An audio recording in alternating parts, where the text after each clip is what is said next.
오늘의 말씀 요한복음 18장 28절에서 38절, 누가복음 23장 5절에서 12절입니다. 사람들이 가야바의 집에서 총독 관저로 예수를 끌고 갔다. 때는 이른 아침이었다. 그들은 몸을 더럽히지 않고 유월절 음식을 먹기 위하여 관저 안에는 들어가지 않았다. 빌라도가 그들에게 나와서 당신들은 이 사람을 무슨 일로 고발하는 거요? 하고 물었다. 그들이 빌라도에게 대답하였다. 이 사람이 악한 일을 하는 사람이 아니라면 우리가 총독님께 넘기지 않았을 것입니다. 빌라도가 그들에게 말하였다. 그를 데리고 가서 당신들의 법대로 재판하시오. 유대 사람들이 우리는 사람을 죽일 권한이 없습니다 하고 대답하였다. 이렇게 하여 예수께서 자기가 어떠한 죽음으로 죽을 것인가를 암시하여 주신 말씀이 이루어졌다. 빌라도가 다시 관저 안으로 들어가 예수를 불러내서 물었다. 당신이 유대 사람들의 왕이요? 예수께서 대답하셨다. 당신이 하는 그 말은 당신의 생각에서 나온 말이요? 그렇지 않으면 나에 관하여 다른 사람들이 말하여 준 것이요. 빌라도가 말하였다. 내가 유대 사람이란 말이요? 당신의 동족과 대제사장들이 당신을 나에게 넘겨주었소. 당신은 무슨 일을 하였소? 예수께서 대답하셨다. 내 나라는 이 세상에 속한 것이 아니요. 나의 나라가 세상에 속한 것이라면 나의 부하들이 싸워서 나를 유대 사람들의 손에 넘어가지 않게 하였을 것이요. 그러나 사실로 내 나라는 이 세상에 속한 것이 아니요. 빌라도가 예수께 물었다. 그러면 당신은 왕이요? 예수께서 대답하셨다. 당신이 말한 대로 나는 왕이요. 나는 진리를 증언하기 위하여 태어났으며 진리를 증언하기 위하여 세상에 왔소. 진리에 속한 사람은 누구나 내가 하는 말을 듣소. 빌라도가 예수께 진리가 무엇이요? 하고 물었다. 빌라도는 이 말을 하고 다시 유대 사람들에게로 나아와서 말하였다. 나는 그에게서 아무 죄도 찾지 못하였소. 그러나 그들은 이렇게 주장하였다. 그 사람은 갈릴리에서 시작해서 여기에 이르기까지 온 유대를 누비면서 가르치며 백성을 선동하고 있습니다. 빌라도가 이 말을 듣고서 물었다. 이 사람이 갈릴리 사람이요?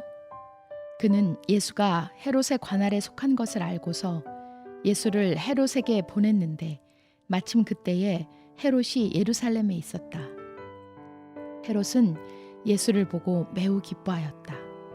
그는 예수의 소문을 들었으므로 오래전부터 예수를 보고자 하였고 또 그는 예수가 어떤 기적을 일으키는 것을 보고 싶어 하였다. 그래서 그는 예수께 여러 말로 물어보았다. 그러나 예수께서는 그에게 아무 대답도 하지 않으셨다. 그런데 대제사장들과 율법학자들이 곁에 서 있다가 예수를 맹렬하게 고발하였다. 헤롯은 자기 호위병들과 함께 예수를 모욕하고 조롱하였다. 그런 다음에 예수에게 화려한 옷을 입혀서 빌라도에게 도로 보냈다. 헤롯과 빌라도가 전에는 서로 원수였으나 바로 그날에 서로 친구가 되었다.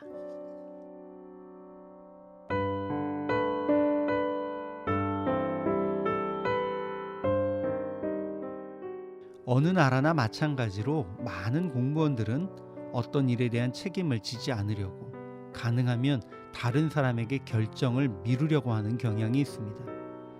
그러다 보니 이전에 없던 새로운 개념의 사업을 진행하면서 인허가를 받으려 하면 이 일은 내 소관이 아니에요 라고 말하면서 이 사람은 저 사람에게 또 저 사람은 또 다른 사람에게 담당을 떠넘기는 경우가 있습니다. 그러면 허가를 맡아야 하는 사람은 이리저리 시간을 허비하면서 어려움만 겪게 됩니다. 일이 늦어지는 것도 속상하지만 새로운 담당자를 만날 때마다 같은 이야기를 반복해서 설명해야 하는 것도 수고롭고 힘든 일입니다. 이제 빌라도의 간정에 끌려가신 예수님은 빌라도에게도 신문을 받으십니다. 벌써 4번째입니다. 빌라도는 공회가 고발한 것에 근거해서 내가 유대인의 왕이냐? 라고 예수님께 질문하지만 예수님은 내 나라는 이 세상에 속한 것이 아니니라 라고 대답하십니다.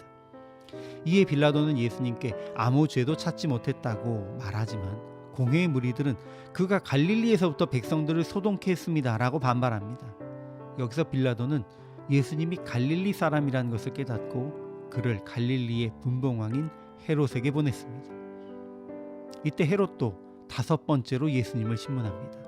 그러나 그도 아무 말도 듣지 못하고 이에 그저 예수님을 희롱하고는 빛나는 옷을 입혀 빌라도에게 돌려보냈습니다.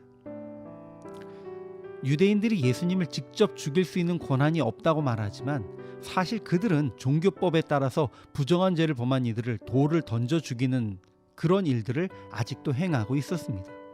예수님 앞에 현장에서 간음하다가 잡혀온 여인을 돌로 쳐 죽여야 한다고 말하며 돌을 들고 서 있었던 유대인들을 기억해보면 됩니다. 결국 유대인들도 스스로 책임지지 않으려고 예수님을 빌라도에게까지 끌고 간 것입니다. 혹시 백성들이 예수님을 죽인 것에 대해서 반발해도 로마 총독의 결정이었다고 하면 그만이기 때문입니다. 빌라도 역시 책임을 지기 싫었습니다. 그리고 헤롯도 과거 세례 요한을 죽이면서 경험한 심리적 부담에 의해서 그 결정을 내리지 않고 돌려보내는 것입니다. 이렇게 아무도 책임지지 않으려고 돌려보내는 상황 속에서 예수님은 더 어려움을 겪으셨던 것입니다. 순리가 아닌데 억지로 만들어가야 하는 결과를 정해놓고 그렇게 결론을 내리라고 사람들을 압박하는 경우가 많이 있습니다. 예수님의 경우도 이러한 경우입니다. 직장에서, 가정에서, 심지어는 교회에서도 때로는 이런 작전들이 행해집니다. 그러면서 그 부정적인 의도를 알기 때문에 서로 마지막 결정은 내리지 않고 책임을 피하려고 합니다. 이런 상황 속에 우리가 있을 때에 우리는 어떻게 행동해야 할까요?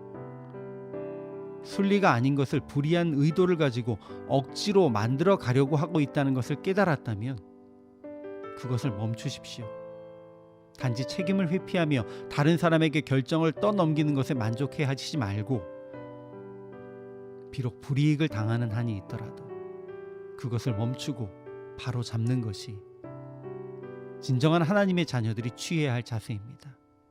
그래야만 또 다른 억울한 희생자가 나오지 않게 됩니다.